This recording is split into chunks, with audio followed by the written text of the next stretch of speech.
রাতের অন্ধকার অনেক সময় মানুষের মনকে অজানা ভয়ে আচ্ছন্ন করে তোলে। আর সেই অন্ধকার যদি হয় অমাবস্যার, তবে তো কোনো কথাই নেই। চেনা রাস্তাও তখন অচেনা লাগে, ছায়াকেও মনে হয় কোনো মায়াবী উপস্থিতি। কিন্তু রাতের সেই গা ছমছমে নিস্তবতায় কখনো কি ঘটে যেতে পারে এমন কিছু যা যুক্তির সীমানাকে পেরিয়ে যায়? নমস্কার, গল্প কথা চ্যানেলে আপনাদের সবাইকে স্বাগত। আজ আপনাদের জন্য নিয়ে এসেছি বাংলা সাহিত্যের প্রখ্যাত কথাশিল্পী বিমল মিত্রর লেখা এক অসাধারণ গল্প, রাত তখন 11টা।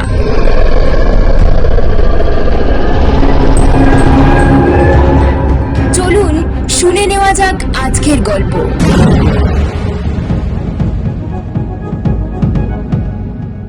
ঘটনাটি ঘটল রাত 11টার সময়।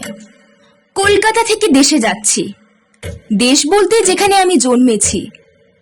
কলকাতা থেকে ট্রেনে যেতে প্রায় 3 ঘন্টা সময় লাগে। সকাল 5টায় একটা ট্রেন আছে, তাতে গেলে মাঝদিয়া রেল স্টেশনে সকাল 8টা সাড়ে 8টা বেজে যায়। স্টেশনে নেমে আরো 5 ক্রোশ হাঁটা। খুব তাড়াতাড়ি হাঁটলেও তাতে সময় লাগে আরো 2 ঘন্টা। তারপর আরেকটা ট্রেন আছে, সেটা ছাড়ে সকাল 9টায়, তারপরে দুপুর 2টোয়, তারপর সন্ধে 6টায়। সন্ধে 6টার ট্রেনে গেলে রাত 9টায় পৌঁছতে পারা যায় মাঝদিয়া স্টেশনে। কিন্তু তাতে গেলে বাড়ি পৌঁছাতে রাত 11টা বেজে যায় বলে সাধারণত সে ট্রেনে যাই না। তখন আমি কলকাতার একটি মেসে থেকে পড়াশোনা করি। প্রত্যেক শনিবার দিন দুপুর 2টোর ট্রেনে বাড়ি যাই। তাতে সুবিধা খুব, ট্রেনে ভিড়ও কম থাকে আর সন্ধ্যের আগেই বাড়িতে পৌঁছানো যায়। কিন্তু সব সময় সে ট্রেনে যাওয়ার সুবিধে হয় না। লেখাপড়া ছাড়া ফুটবল খেলার নেশা ছিল। রবিবার দিনটায় দেশে না কাটিয়ে কলকাতায় বন্ধু বান্ধবদের সঙ্গে কাটাতে বেশি ভালো লাগে। কোনো শনিবার বাড়িতে না গেলে বাবার চিঠি আসে, লেখেন, তুমি গত শনিবারে বাড়ি আসো নাই কেন? আমরা তোমার পথ চাহিয়া বসিয়াছিলাম। তোমার শরীর খারাপ হইল কিনা ভাবিয়া খুবই চিন্তিত আছি। পত্রপাঠ উত্তর দিবে, ইত্যাদি। আমি বাবার একই সন্তান। বাবার বয়স হয়েছে। আমাকে নিয়েই তার যত ভাবনা, চিন্তা, স্বপ্ন সবকিছু। আমি বড় হব, আমি মানুষ হব, আমি বংশের মুখ উজ্জ্বল করব। কিন্তু ততদিনে আমারও একটা নিজস্ব জগৎ গড়ে উঠেছে। দেশের চেয়ে কলকাতার আকর্ষণই আমার কাছে বেশি। আমার জন্যে বাবা মোটা হাত খরচ পাঠান। সেই টাকা দিয়ে আমি ময়দানে ফুটবল খেলা দেখি, ক্রিকেট খেলা দেখি, আবার কখনো কখনো বা সিনেমা দেখতে যাই। কলকাতার জীবন গ্রামের জীবনের মতো একঘেয়ে নয়। সেখানে চারিদিকে এঁদো পানা, পড়া পুকুর, আর কেবল ক্ষেত খামার আর বন জঙ্গল। আমাদের মতো যাদের অবস্থা ভালো নয়, তারা লেখাপড়া ছেড়ে দিয়ে কেবল বারোয়ারি তলায় বটগাছের ছায়ায় হাড়ু মুদির দোকানের মাচায় বসে আড্ডা মারে, তাস খেলে। আর আমি গেলে তারা আমার কাছে কলকাতার গল্প শুনে। কারণ কোনো কাজ নেই, বাড়ির অবস্থা খারাপ বলে তারা কলকাতায় আসতে পারে না। সে পয়সা তাদের নেই, তাই আমাকে তারা একটু একটু হিংসেও করে। আমার চাল চলন, জামা প্যান্ট দেখে তারা অবাক হয়ে যায়। আমার জুতো, আমার চুল ছাটা, আমার সাবান মাখা দেখে তাদের তাক লেগে যায়।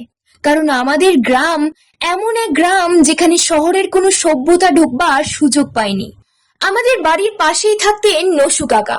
আসল নাম বোধহয় ছিল নৃসিংহ ভট্টাচার্য। বাবা তাকে নসু বলে ডাকতেন। তিনি গ্রামে গ্রামে যজমানদের বাড়িতে গিয়ে পুজো করে বেড়াতেন। বড় ভালো লোক। আমি দেশে গেলেই আমার সঙ্গে দেখা করতে আসতেন। বলতেন, কিরকম লেখাপড়া হচ্ছে বাবা, ভালো তো? আমি তার পায়ে হাত দিয়ে প্রণাম করতাম, বলতাম হ্যাঁ। তিনি বলতেন, হ্যাঁ, খুব মন দিয়ে লেখাপড়া করবে বাবা। এখন দিনকাল খুব খারাপ, আর কলকাতা শহরে যেরকম গাড়ি ঘোড়া ট্রামবাস শুনেছি, খুব সাবধানে চলাফেরা করবে। নসু কাকা আমাদের দেশের নাম করা পুরুত মশাই।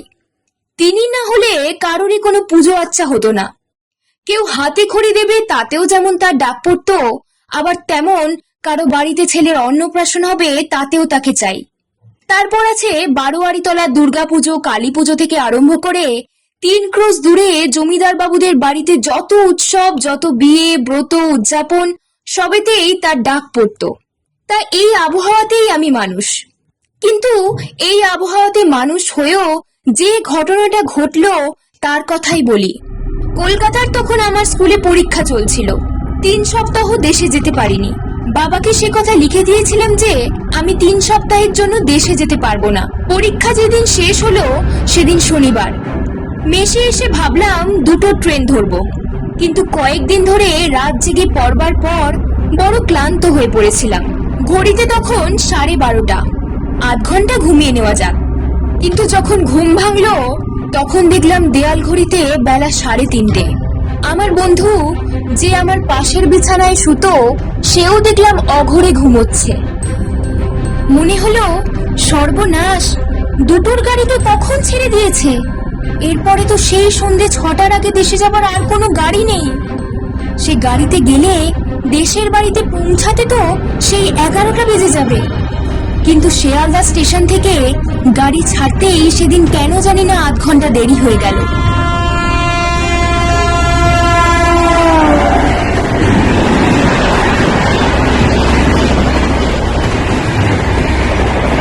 ভাবলাম ট্রেনটা হয়তো একটু দেরি করেই মাঝদিয়াতে পৌঁছাবে।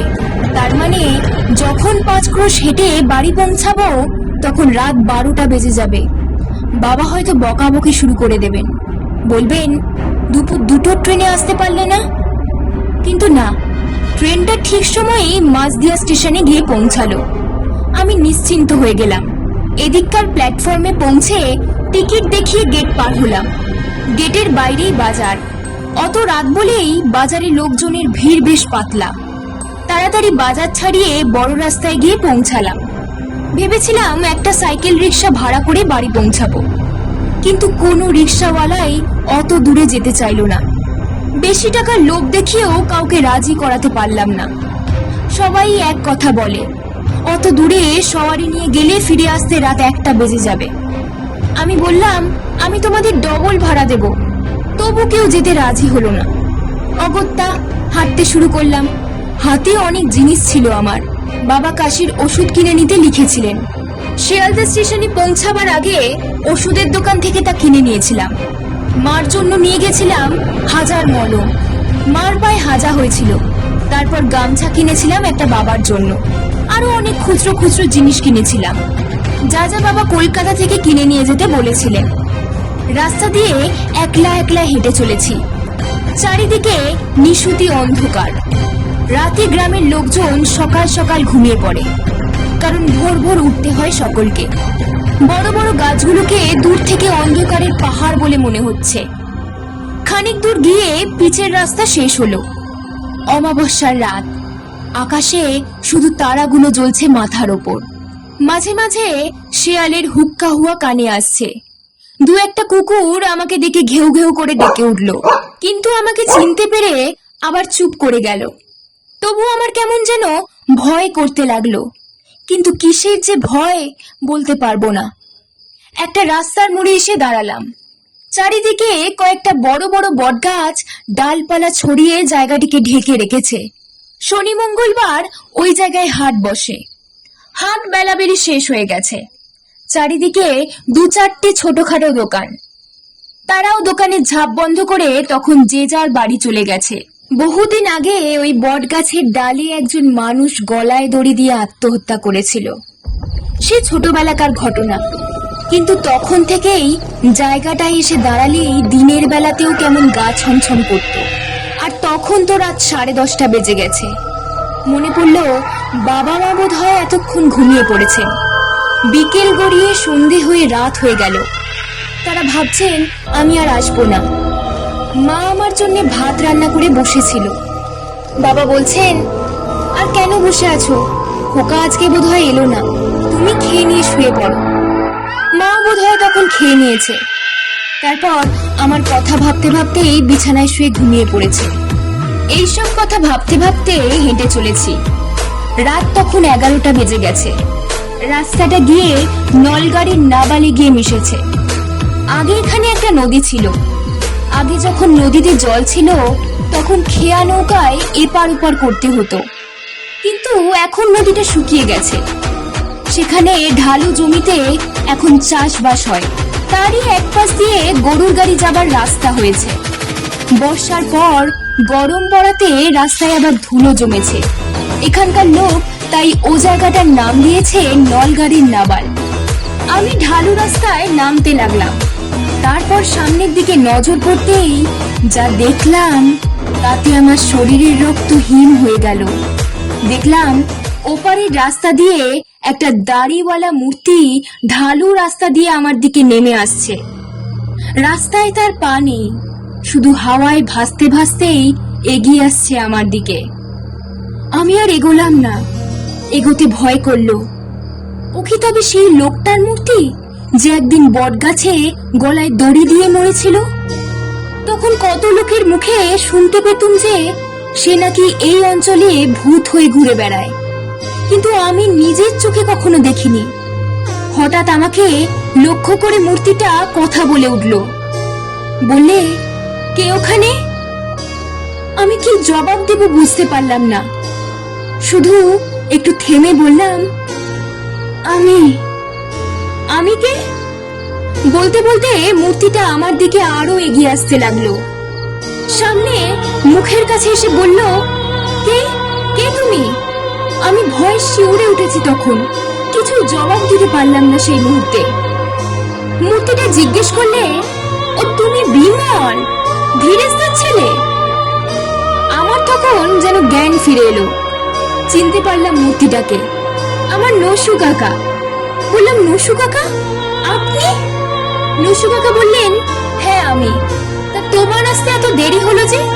বললাম, দুপুর 2টো ট্রেনটা ধরতে পারিনি, ঘুমিয়ে পড়েছিলাম, তাই সন্ধে 6টার ট্রেন ধরে আসছি। নসু কাকা বললেন, তা আজকে এই অমাবস্যার রাতে না এলেই পারতে। এই রাত বিরেতে কি আসা ভালো? আমাদের গায়ে যে পরশুদিন বাঘ বেরিয়েছিল, তারপর কদিন আগে বাবুদের বাড়িতে ডাকাত পড়েছিল। বললাম, তা আপনি এত রাত্রিরে কোথায় যাচ্ছেন? নসু কাকা বললেন, জমিদার বাবুর স্ত্রী হঠাৎ ডেকে পাঠিয়েছেন, তার বড় ছেলের খুব অসুখ, আমাকে সেখানে গিয়ে শান্তি সস্তায়ন করতে হবে। যত রাতি হোক আমাকে যেতেই হবে। তার বড় ছেলের এখন যায় তখন যায় অবস্থা, তাই খেয়ে নিয়েই দৌড়চ্ছি। আমাকে যে ডাকতে এসেছিল তাকে বলেছি, তুমি এগিয়ে যাও, আমি খেয়ে উঠেই যাচ্ছি। তোমার সঙ্গে রাস্তায় কোনো লোকের দেখা হয়নি? আমি বললাম, কই না তো। নসু কাকা বললেন, তার রাত্রির বেলা হয়তো ঠাওর হয়নি তোমার। তা তুমি বাবা একলা এত রাত্রিরে এসে ভালো করনি, চলো আমি তোমাকে গা পর্যন্ত পৌঁছে দিই। বললাম, আপনি আবার কেন এত কষ্ট করতে যাবেন? আর আপনারও তো তাড়াতাড়ি আছে। নসু কাকা বললেন, সে কি কথা, এই এত রাতে তোমাকে কি এই অবস্থায় একলা ছেড়ে দিতে পারি? শুনলে ধীরেজদা যে আমার উপর রাগ করবে, বলবে, তুমি খোকাকে ওই অবস্থায় একলা ফেলে কি করে চলে গেলে? কি আর করা যাবে, ওদিকে জমিদার বাবুর বাড়িতে তার বড় ছেলের এখন যায় তখন যায় অবস্থা, আর তিনি কিনে নিজে আমাকে আমার বাড়ি পৌঁছে দিতে চান। রাস্তায় যেতে যেতে নসু কাকা বলতে লাগলেন, তুমি 3 সপ্তাহ বাড়ি আসোনি, সেজন্য ধীরেজদা খুব ভাবছিলেন। কলকাতায় থাকো তুমি, তোমার বয়স হয়েছে, তোমার যত পড়াশোনাই হোক, সপ্তাহে একদিনের জন্য বাবা মাকে দেখতে আসতে পারো না? তুমি যখন বড় হবে আর নিজে বাবা হবে, তখন বুঝবে ছেলেকে দেখতে না পেলে বাপের মনে কি কষ্ট হয়। আমি নসু কাকার কথা শুনে কোনো জবাব দিতে পারলাম না। চুপ করে নসু কাকার সঙ্গে সঙ্গে চলতে লাগলাম। তারপর যখন বাড়ির কাছাকাছি এসেছি, তখন নসু কাকা বললেন, ওই দেখো তোমাদের বাড়ি, এবার আর কোনো ভয় নেই, আমি চলি, আমার খুব তাড়া আছে। বলে তিনি চলে গেলেন। আমি আমাদের বাড়ির সদর দরজায় কড়া নেড়ে ডাকতে লাগলাম, বাবা বাবা বাবা। বাবা আমার ডাক শুনেই ধরপর করে জেগে উঠেছে, মাও জেগে উঠেছেন। তাড়াতাড়ি দরজা দিয়ে আমাকে দেখে বললেন, খোকা তুমি এসে গেছো? কোন ট্রেনে এলে? দুপুরের ট্রেনে আসতে পারলে না? বললাম, দুপুরবেলা পরীক্ষা দিয়ে এসে ঘুমিয়ে পড়েছিলুম, তাই। বাবা বললেন, তা বলে সন্ধ্যের ট্রেনে আসতে হয়? জানো বাড়ি পৌঁছাতে রাত 11টা বেজে যাবে। তাছাড়া গায়ে পরশুদিন বাঘ বেরিয়েছিল, তা জানো? কদিন আগে বাবুদের বাড়িতে ডাকাত পড়েছিল। আমি বললাম, আমি তো জানতাম না। রাস্তায় দেখা হয়ে গেল নসু কাকার সঙ্গে। তিনিই আমাকে নিজে বাড়ি পর্যন্ত পৌঁছে দিয়ে গেলেন। নসু? নসু কাকা? বললাম, হ্যাঁ, তার সঙ্গে নলগাড়ির নাবালে দেখা হয়ে গেল।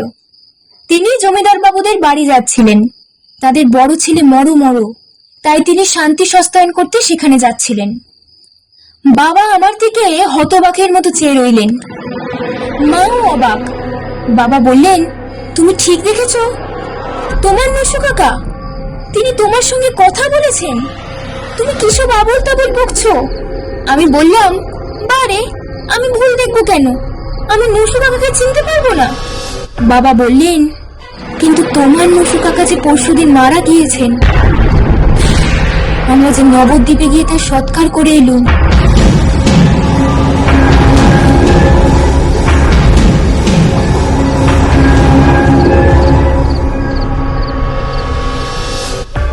আজকের গল্প এখানেই শেষ হলো।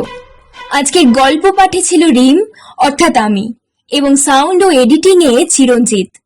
বাংলা সাহিত্যের এমন আরো সব চমৎকার গল্প, রহস্য ও অলৌকিকের ছোঁয়া পেতে আমাদের গল্প কথা চ্যানেলটি এখনই লাইক ও সাবস্ক্রাইব করে রাখুন এবং পাশে থাকা বেল আইকনটি চেপে দিন, যাতে পরবর্তী গল্পের নোটিফিকেশন সবার আগে আপনার কাছেই পৌঁছে যায়। ততক্ষণ পর্যন্ত ভালো থাকুন, সুস্থ থাকুন। নমস্কার।